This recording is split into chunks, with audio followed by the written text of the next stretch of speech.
Hebreos 8, versículo 1.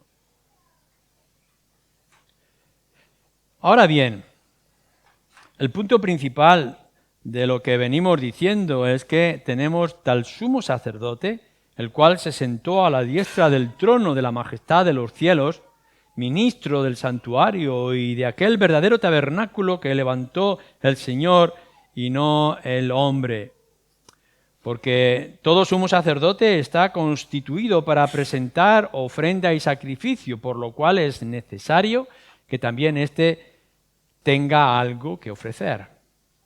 Así que, si estuviese sobre la tierra, ni siquiera sería sacerdote, habiendo aún sacerdotes que presentan las ofrendas según la ley, los cuales sirven a los que es figura y sombra de las cosas celestiales, como se le advirtió a Moisés cuando iba a erigir el tabernáculo, diciéndole: mira, haz todas las cosas conforme al modelo que se te ha mostrado en el monte.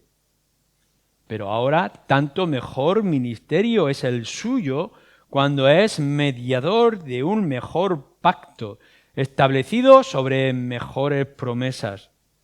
Porque si aquel primero hubiera sido sin defecto, ciertamente no se hubiera procurado lugar para el segundo.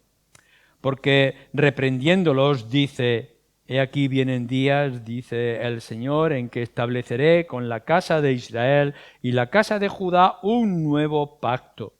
No como el pacto que hice con sus padres el día que los tomé de la mano para sacarlos de la tierra de Egipto. Porque ellos no permanecieron en mi pacto y yo me desentendí de ellos, dice el Señor, por lo cual este es el pacto que haré con la casa de Israel después de aquellos días, dice el Señor. Pondré mis leyes en la mente de ellos, y sobre su corazón las escribiré, y seré a ellos por Dios, y ellos me serán a mí por pueblo. Y ninguno enseñará a su prójimo, ni ninguno a su hermano, diciendo: conoce al Señor, porque todos me conocerán, desde el menor hasta el mayor de ellos, porque seré propicio a sus injusticias, y nunca más me acordaré de sus pecados y de sus iniquidades. Por supuesto que el autor de Hebreos continúa más adelante y en otras partes de este mensaje con respecto al pacto y el nuevo pacto. Pero ahora nosotros nos vamos a dirigir a 2 de Corintios, en el capítulo 3, y aun cuando vamos a centrar nuestra atención en el versículo 4 al 6, vamos a leer desde el principio. 2 de Corintios, capítulo 3, versículo 1.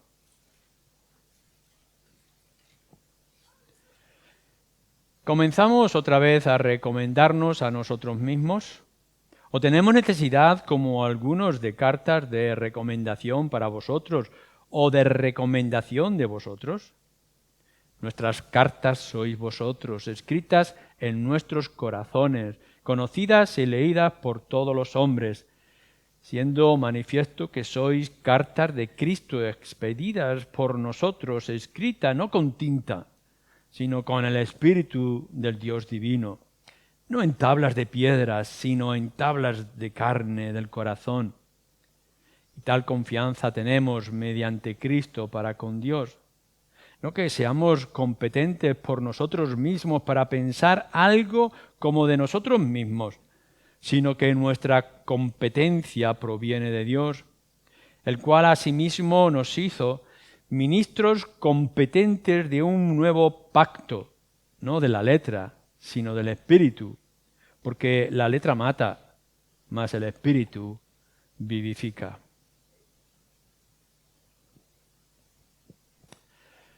Estas tres líneas que tenemos del versículo 4 al versículo 6 son un puente que une lo que ya se ha dicho, enfatizando, como recordáis que hemos enfatizado, de ser cartas escritas con la tinta del Espíritu en el corazón del individuo por Cristo mismo.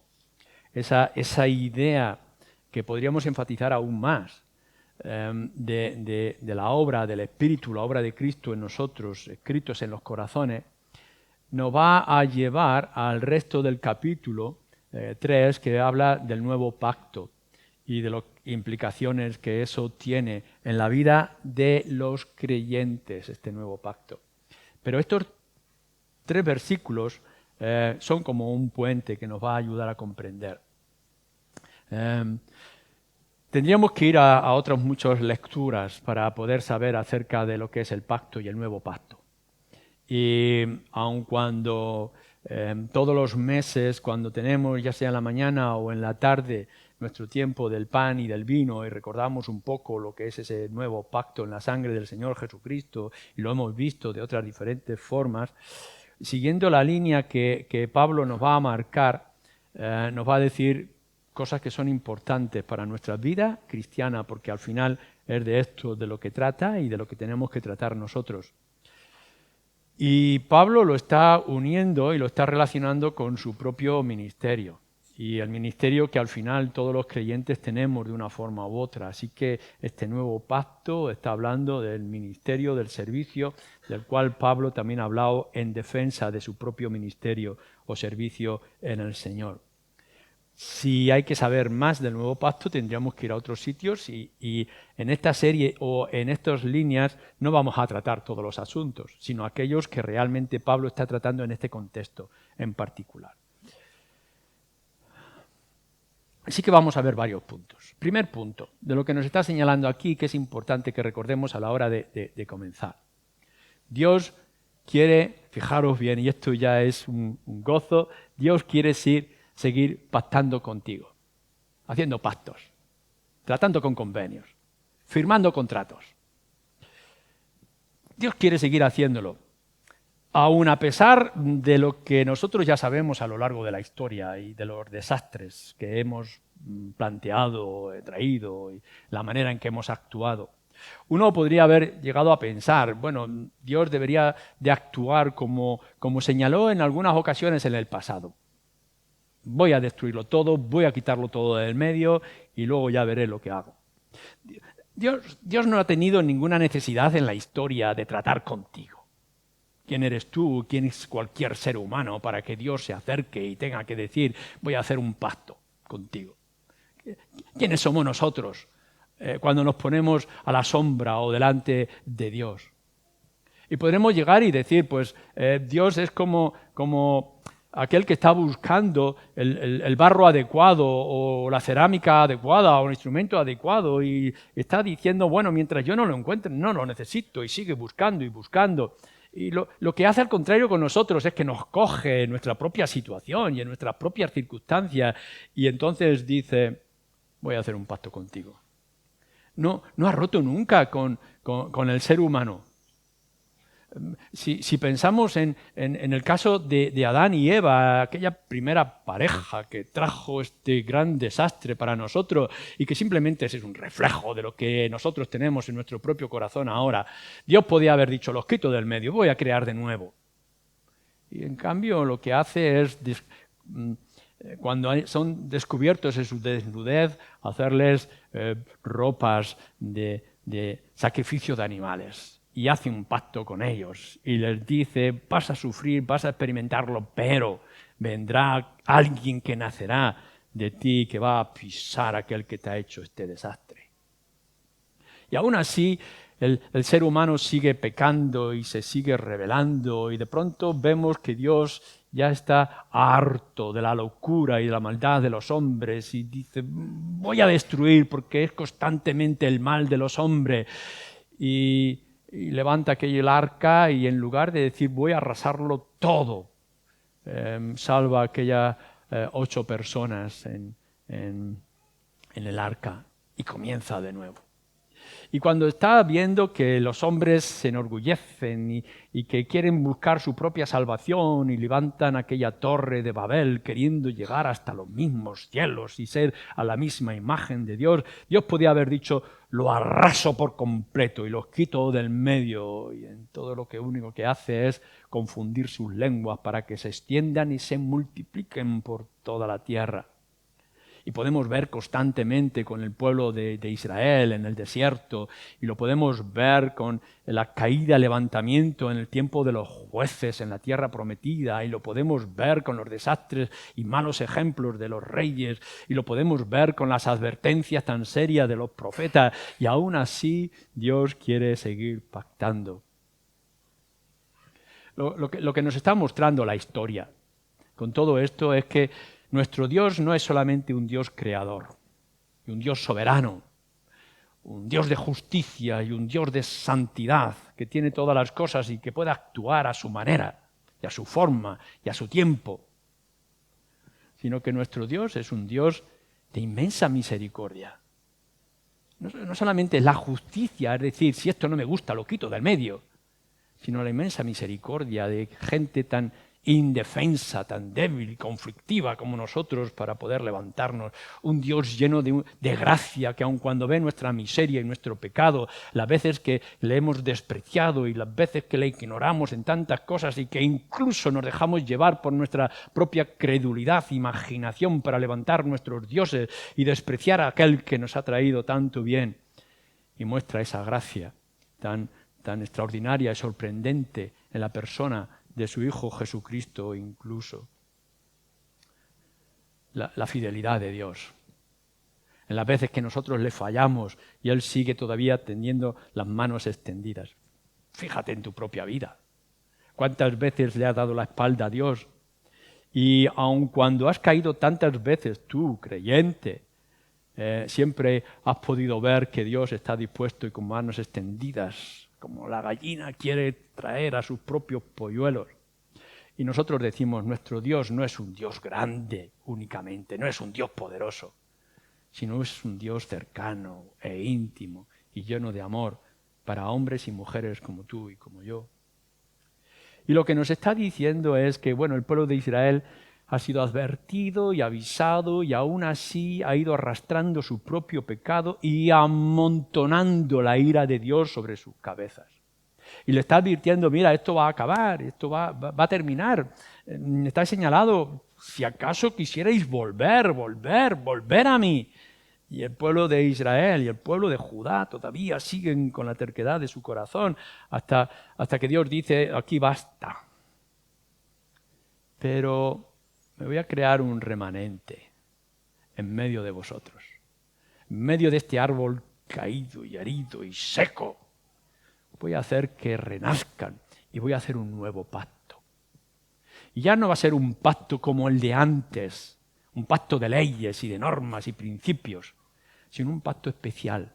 ¿Cómo es posible que Dios quiera tratar todavía con el ser humano y que a pesar de incluso de eso, además, quiera acercarse y decir, este pacto ya no va a ser de la letra, sino que va a ser del espíritu y va a estar en el corazón? Dios tiene un plan y lo ha tenido siempre y lo sigue manteniendo. Y es un plan extraordinario. No ha sido dañado por nuestro propio carácter del ser humano, pero se ha mantenido. Es un plan eterno. Es decir, Dios ha dicho desde un principio, desde la eternidad, quiero tener un pueblo para conmigo, que se goce de mi grandeza y de mi misericordia y de mi bondad. Quiero que disfruten de mí por toda la eternidad. Y aun a pesar de que nosotros hemos seguido pecando, Dios sigue diciendo, no, pero yo sigo queriendo tener un pueblo a mi alrededor. No únicamente los sirvientes ángeles que tengo delante de mí, que cantan santo, santo, santo, sino un pueblo que haya experimentado el perdón, la restauración. Y lo quiero conmigo para siempre. Y nosotros que hemos sido pecadores y que vemos de dónde hemos nacido, de dónde hemos salido, de qué cosas hemos sido librados y vemos que las promesas que nos están dando son tan extraordinarias. ¿Cómo es posible que un día podamos experimentar, siendo lo que somos y de dónde venimos, tanto amor y tanta misericordia y tanto poder de parte de Dios? Dios tiene un plan y tiene una voluntad. Y no es que venga Satanás que lo quiera dañar, que no puede. sino que incluso nosotros mismos, con la terquedad de nuestro corazón, con la dureza de nuestros corazones y de nuestras mentes, que lo que podíamos destruir, aún Dios dice, no vais a cambiar mi voluntad, porque soy un Dios fiel. He dicho que lo voy a hacer y lo voy a hacer. Y aun cuando vinieran todos estos huestes celestiales de maldad y se pudiera levantar todo el infierno, no van a poder con mi pueblo, porque nadie podrá soplar con fuerza las puertas de la iglesia, aun cuando viniera el infierno mismo. Porque yo tengo un interés. Y lo que nos está diciendo es que tengo interés contigo. Con vosotros como personas. Quiero formar un plan con vosotros. Fijaros lo que nos dice el profeta Isaías, que nos lo dice de diferentes formas, en diferentes momentos a lo largo de todo su libro, pero en Isaías capítulo 1, versículo 18, está exhortando a un pueblo rebelde. Esto te lo está diciendo a ti. Porque las palabras del profeta Isaías, aun cuando fueron hace miles de años, siguen siendo igual de presentes y actuales en el día de hoy. Te lo está diciendo a ti. Venid luego, dice Yahvé, y estemos a cuenta. Si vuestros pecados fueren como la grana de rojos, como la nieve, serán emblanquecidos. Si rojos como el carmesí, vendrán a ser como blanca lana. Si quisiereis y oyereis, comeréis el bien de la tierra. Si no quisiereis y fuereis rebeldes, seréis consumidos a espada, porque la boca de Yahvé así lo ha dicho. Venid, dice, y estemos a cuenta, hagamos trato. Si venís, y venís con arrepentimiento y venís con fe, vuestros pecados que son rojos y oscuros por la violencia, la injusticia y la iniquidad serán blancos como la nieve, blancos como la blanca lana. Dios quiere seguir pactando. Y entonces lo que tenemos, porque ese es el Nuevo Testamento. El Nuevo Testamento es el nuevo pacto. Es la misma palabra, con el mismo sentido en el griego. Quiero seguir teniendo pacto con vosotros y por tanto seguimos oyendo esas voces de los profetas y lo seguimos oyendo en el mensaje misionero de Pablo por toda aquella tierra. Venid y estemos a cuenta, vamos a negociar. Si confiáis en mí, confiáis en la obra que yo estoy planteando, en mi Hijo Jesucristo, si ponéis la confianza en Él, vuestros pecados serán borrados, arrojados a mi espalda en el fondo del mar, para nunca más tener memoria de ellos. Porque si no venís a mí, tendréis que ver y sufrir las consecuencias. Pero en esta promesa de este cambio, lo que estamos haciendo es firmar un pacto. No está diciendo en ningún lugar en el Antiguo Testamento, ni lo está diciendo en el Nuevo Testamento, bueno, venís, habláis con el Señor, le pedís perdón y seguís con vuestra vida. Esto no funciona así. Lo experimentaréis la mayoría de vosotros y sobre todo los jóvenes, tener en cuenta cuando tengáis que ir al banco y tenéis que pedir un préstamo para comprar una casa o un coche porque no tenéis. Uno no llega al banco y dice, oye, mira, que necesito dinero, dame un dinero, el banco te da el dinero, tú vas y te lo gastas y se acabó. No, esto hay que firmar un pacto, esto es un convenio. Tú tienes la confianza de que el banco te va a dar el dinero, pero el banco tiene que tener la confianza de que tú le vas a ir pagando, según tus posibilidades, esa vivienda o ese préstamo que tú has solicitado para lo que sea. Y ya sabéis que tenéis que leer la letra pequeña. Hay que saber todos los detalles de ese pacto, ese convenio, ese contrato que habéis hecho con el banco, que habéis hecho en cualquier otro negocio, o una colaboración que hacéis con personas en los negocios de esta vida. El Señor te está ofreciendo algo extraordinario, algo que no mereces, donde Él quiere mostrar no solamente que Él es el dueño del universo, sino que es dueño de tu vida y que quiere ofrecerte algo que tú nunca ibas a alcanzar. No lo puedes alcanzar, no tienes ni los méritos, ni la fuerza, ni el interés para hacerlo, pero Dios quiere hacerlo. Quiere formar un pacto contigo.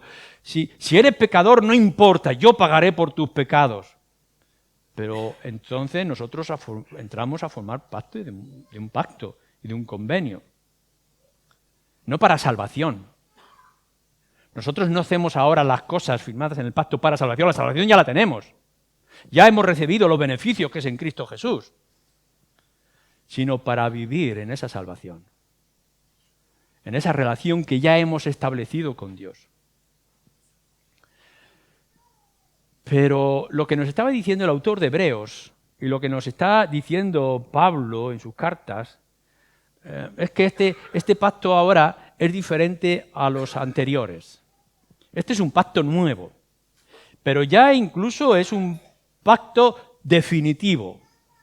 No es el pacto de Adán que fue roto y el pacto que vino con el universo, con el mundo, con Noé o la Torre de Babel. No es el pacto de Moisés en el monte Sinaí. No, ahora este es un pacto diferente. Y esto es lo que Pablo quiere establecer y esto es lo que nosotros recordamos cada vez que nos acercamos a la copa de vino y decimos que este es el nuevo pacto en la sangre del Señor Jesucristo. Lo antiguo, nos está diciendo, cuando es algo nuevo, es que lo antiguo ha quedado atrás. Vuelvo otra vez a poner el ejemplo del banco. Después de toda esta crisis económica que hemos pasado desde el 2008 y gente que había firmado contratos con los bancos para pagar sus viviendas y de pronto se quedaron sin trabajo y sin posibilidad de seguir pagando. Y entonces, por imposiciones de leyes o por otras circunstancias, los bancos se sintieron obligados, no fue porque eran buenos, sino porque se sintieron obligados a hacer nuevos contratos. Había que hacer nuevos pactos. Y entonces había tiempos y plazos para pagarlos, etc. Ahora, con toda esta crisis económica que se está experimentando, es lo mismo. Se han firmado contratos que ya no se pueden pagar por las diferentes dificultades y otra vez hay que renovar y cambiar. Nunca van a perder los bancos, pero siempre nos puede facilitar el afrontar las situaciones de crisis que uno tiene. Lo que nos está diciendo el nuevo pacto que se nos presenta aquí es, tenemos que cambiar las normas, dice Dios. Yo veo que este es un pueblo rebelde y es un pueblo falso, contradictorio, hipócrita, como dicen también claramente los profetas en el Antiguo Testamento. Y el pacto que yo tengo es algo que tenga que venir más adelante. Dios que sabe todas las cosas y antecede, antes de que nosotros podamos incluso imaginar las cosas, Dios dice, bueno, este es un pacto de momento. Luego tendrá que venir un pacto que será mejor. Y aun cuando vemos todos los detalles, como dice el autor de Hebreos, ¿no? Has visto el modelo. Y el modelo es nuestro Señor Jesucristo. Tú has visto el modelo. Y con ese modelo se ha levantado todo lo que es la ley, el pacto, con los sacrificios, las ofrendas, etcétera, etcétera. Pero esto simplemente es pasajero, es esperando algo que sea mejor. Cuando nosotros ahora, como creyentes, hemos firmado un pacto, Cristo ha muerto por mis pecados y me ha dado la promesa segura de que un día estaré en los cielos por toda la eternidad. Y nosotros decimos, amén. ¿Quién no quiere ir al cielo?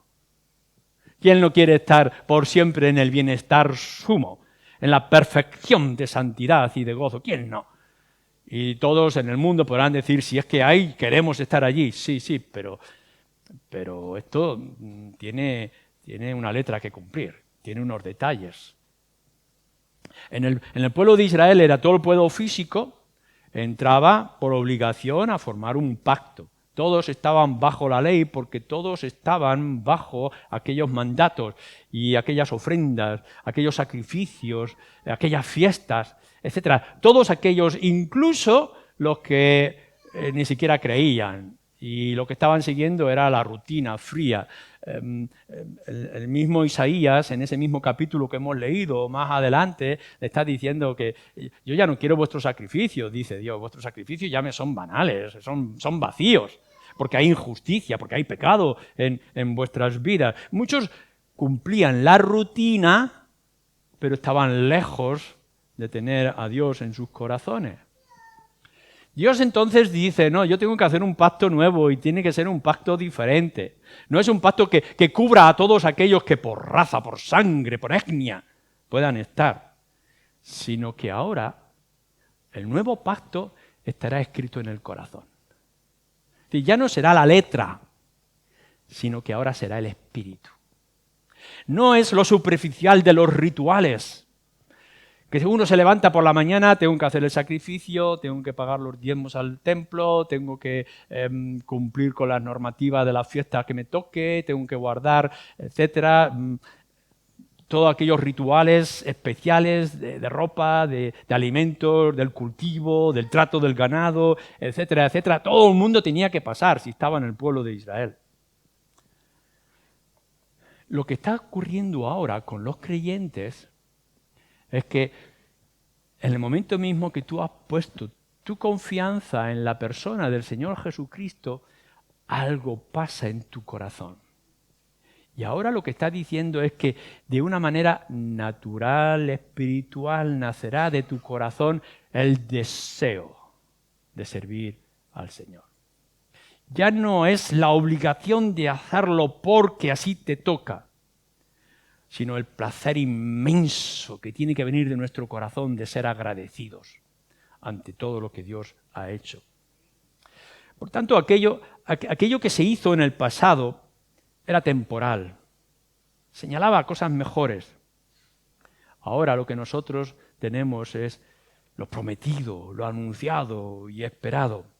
Jeremías capítulo 31, versículo 31 y 33, de ese nuevo pacto que será escrito en el corazón, de aquello que es nuevo y que vendrá para permanecer por siempre.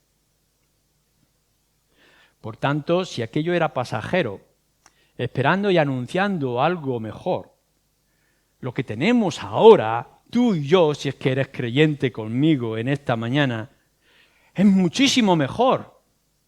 Eso es lo que estaba diciendo el autor de Hebreos. Ya no tenemos que repetir ofrendas y sacrificios. Ya no tenemos que hacer cosas, sino sentir cosas. Que vengan del corazón y que vengan con un deseo de que quiero hacerlo, quiero agradar. Me sale del corazón ahora, no la obligación. No las estipulaciones antiguas, que ya fueron anuladas. No de la letra, sino del espíritu. Pasemos entonces a esto. Ya hemos dicho que Dios en su misericordia y sé por lo que Él es, ha querido hacer un pacto con nosotros y que este pacto es nuevo, es diferente, es la renovación, es el cumplimiento de todo lo anunciado. Vamos a fijarnos en las letras que está diciendo aquí y en el espíritu del que nos está hablando Pablo en estas líneas. No de la letra, sino del espíritu. Fijaros, ahora no es hacer las cosas porque hay que hacerlas. Muchos llamados creyentes piensan que esto es así. Seguramente alguno se ha levantado esta mañana y habrá dicho, no, yo es que tengo que ir a la iglesia. No, es que un cristiano tiene que hacer esto o aquello. Y yo tengo que dar mi ofrenda, y yo tengo que cantar, aunque se me dé mal cantar. Tengo muchas cosas que hacer porque soy cristiano. Pero yo creo que esto es una manera errónea de pensar. Lo que tendríamos que levantarnos, porque está aquí en el corazón como creyentes, es yo quiero ir a la iglesia. Yo quiero cantar al Señor. Yo quiero ofrendar. Porque ya no es la letra, me obliga a hacer, sino que es del Espíritu. Me hace desear hacer las cosas. Tú, te tienes que preguntar si esto es así. ¿Haces las cosas porque estás obligado, porque vienes de familia de creyentes, porque quieres crear una imagen aquí, porque quieres buscar otro tipo de beneficios, o lo haces porque tienes el deseo, el gusto, el placer de poder hacerlo? En la Escritura, en los Evangelios, tenemos varios ejemplos que nuestro Señor Jesucristo, porque está tratando este asunto de manera diferente, lo está diciendo. Aquí viene un joven rico, tiene una buena posición social, pero tiene una inquietud. ¿Qué tengo que hacer yo para poder ser salvo? La pregunta crucial, esencial, que todo el mundo se tendría que hacer. ¿Qué tengo que hacer yo para agradar a Dios y para estar delante de Dios? Así que este joven viene delante de Jesús, que no está satisfecho con su vida, y le dice, ¿qué tengo que hacer? Y Dios le dice, pues mira, deja lo que tienes, véndelo, repártelo a los pobres. Bueno, antes le está diciendo, cumple los mandamientos. Ah, no, esto ya está hecho. Esto ya lo hago. Bueno, pues ahora reparte. No, es que se fue triste porque tenía muchas riquezas o amor a las riquezas. La cuestión curiosa es que este hombre estaba cumpliendo con los rituales de la ley. Estaba cumpliendo con todas las normativas. Jesús le hace un repaso de algunos mandamientos y este joven dice, yo los hago. Pero entonces Jesús va a tocar la membrana de su corazón y entonces la cosa cambia. No pudiera ser que tú estés actuando de una manera parecida, no farisea, pero sí evangélica. Que estés haciendo las cosas que un evangélico hace,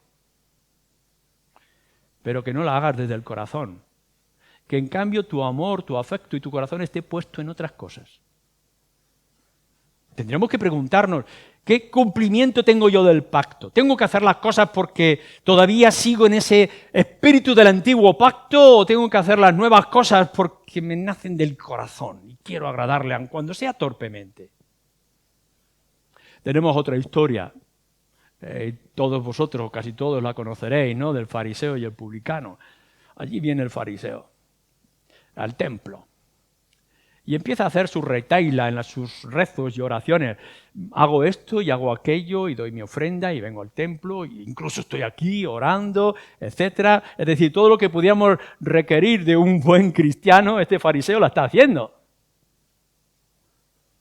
En cambio, ahí hay un pobre desgraciado, publicano, pecador, inmundo para la sociedad.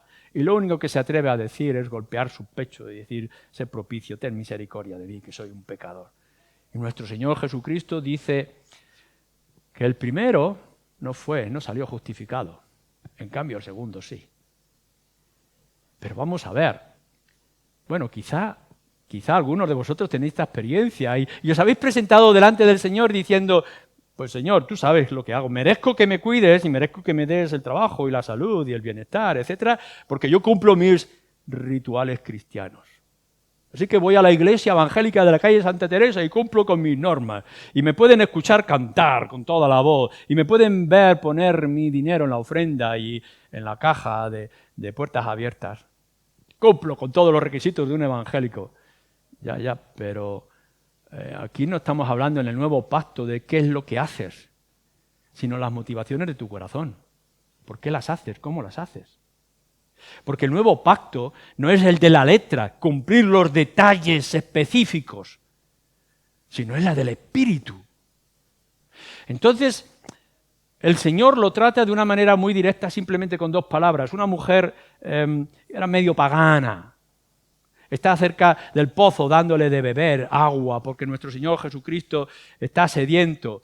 Y ella dice, bueno, nosotros estamos aquí adorando, aun cuando los judíos lo hacen así, los samaritanos lo hacemos así. Y el Señor Jesús tiene que llegar y decir, no, va a llegar el momento, yo soy el reino que se ha acercado a vosotros, yo soy el rey, yo soy el que va a imponer el nuevo pacto, yo soy el que va a verter la sangre. Y te digo que ahora la adoración será en espíritu y en verdad. Y esto es lo que nosotros, tú y yo, tendremos que estar esperando, imaginando en esta mañana.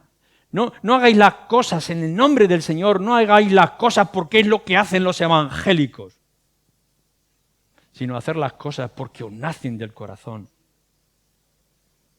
Los profetas tuvieron que criticar constantemente esos sacrificios que se hacían externos y superficiales.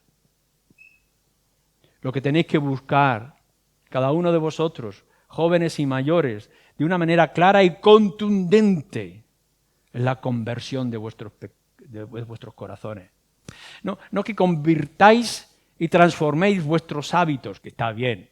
Si fumas, deja de fumar, si bebes, deja de beber, si eres un adúltero, deja de ser adúltero, claro, todas estas cosas hay que dejarlas, ¿no? Pero no es dejar las cosas, sino convertir el corazón.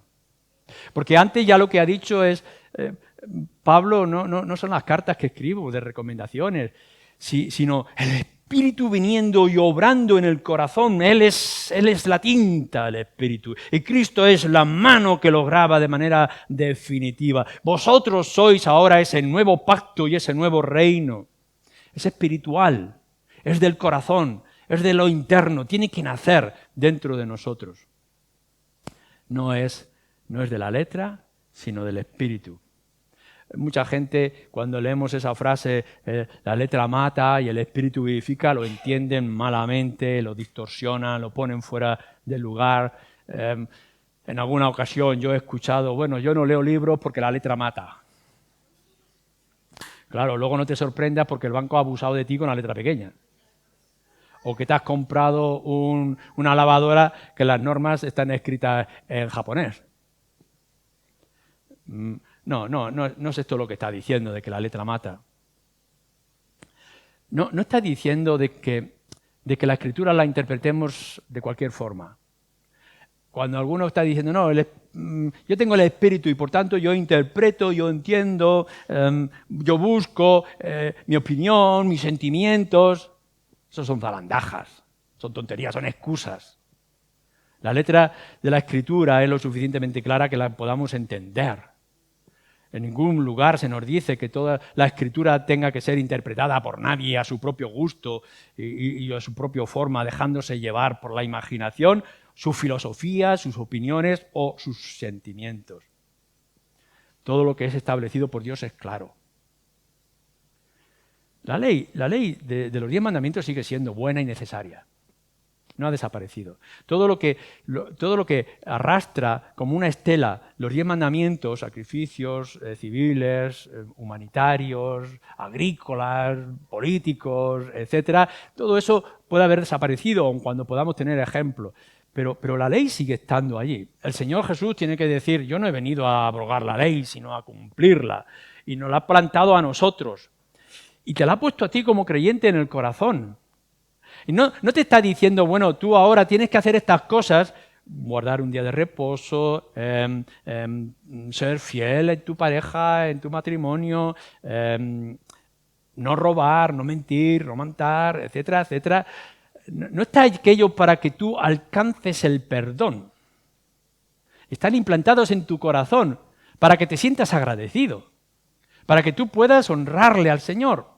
Por eso se resume en amar a Dios sobre todas las cosas y amar al prójimo como a uno mismo, o se resume de esta forma tan sencilla y tan simple que dice Pablo en unas cuantas veces. Todo sea para la gloria de Dios.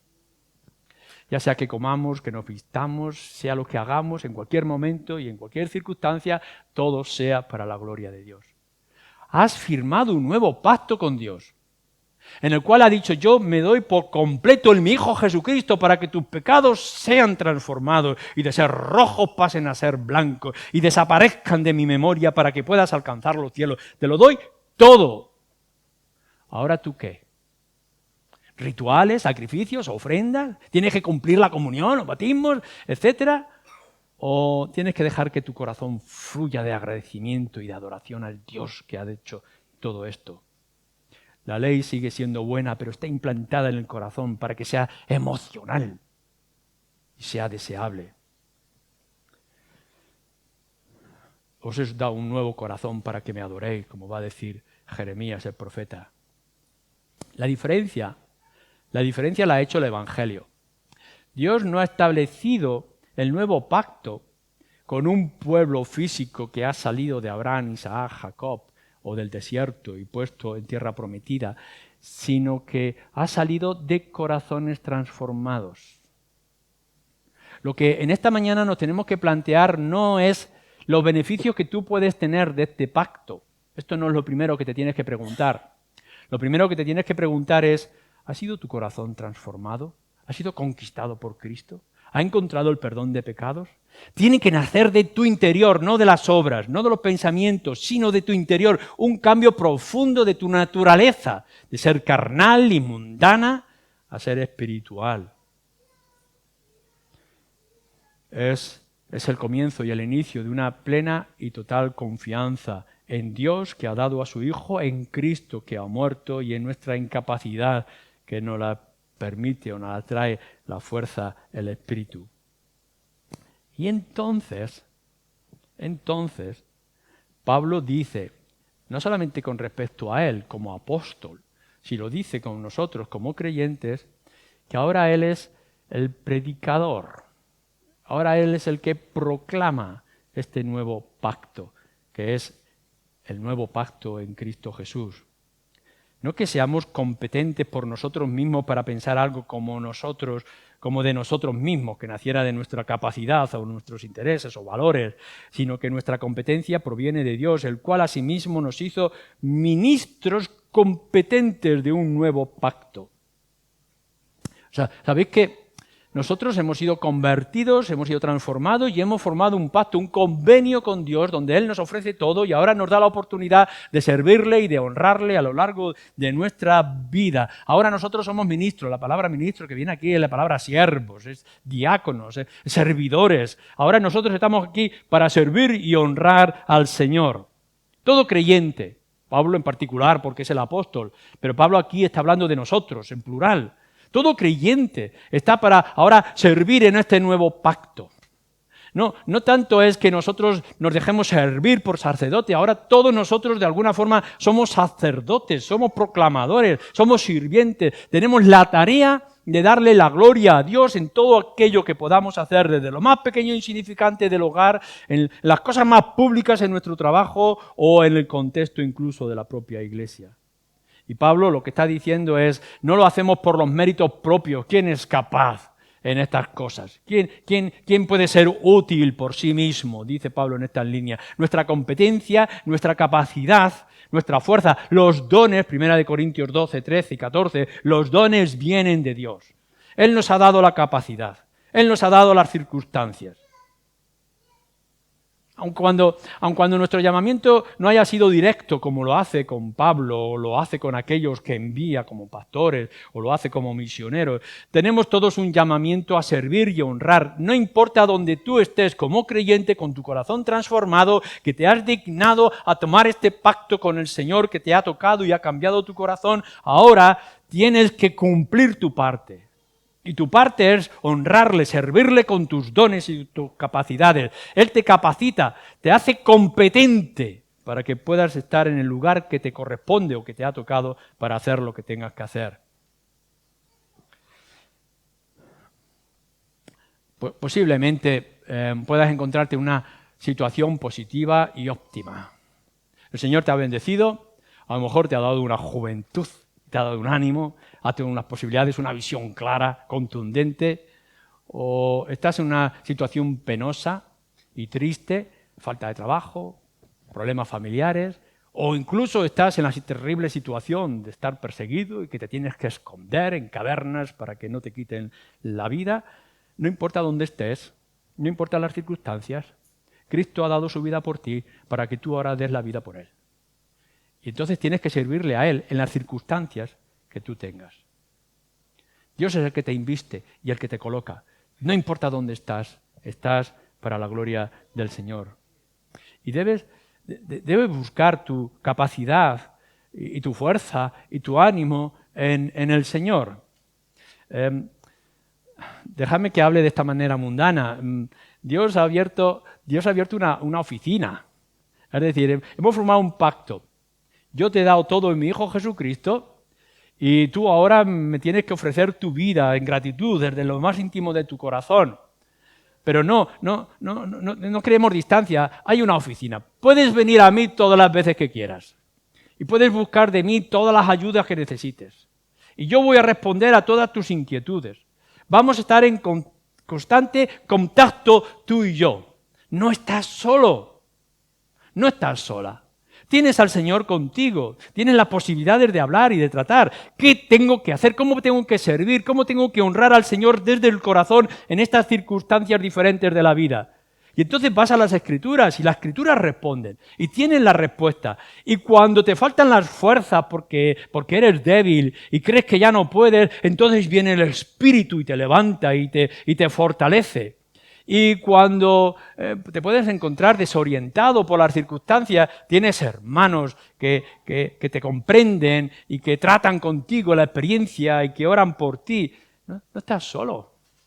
Hay un constante contacto con nuestro Dios que ha hecho un pacto con nosotros. No ha dicho, hago esto y ahí os dejo, allá cada uno de vosotros como pueda. No, en este nuevo pacto tenemos una relación con el Señor. Por eso es el valor del pan y del vino. Cuando venimos a recordar el pan y el vino, recordamos a quién le pertenecemos, qué es lo que ha pasado, cómo hemos sido transformados, en qué posición nos encontramos, de qué manera nosotros podamos servir y honrarle.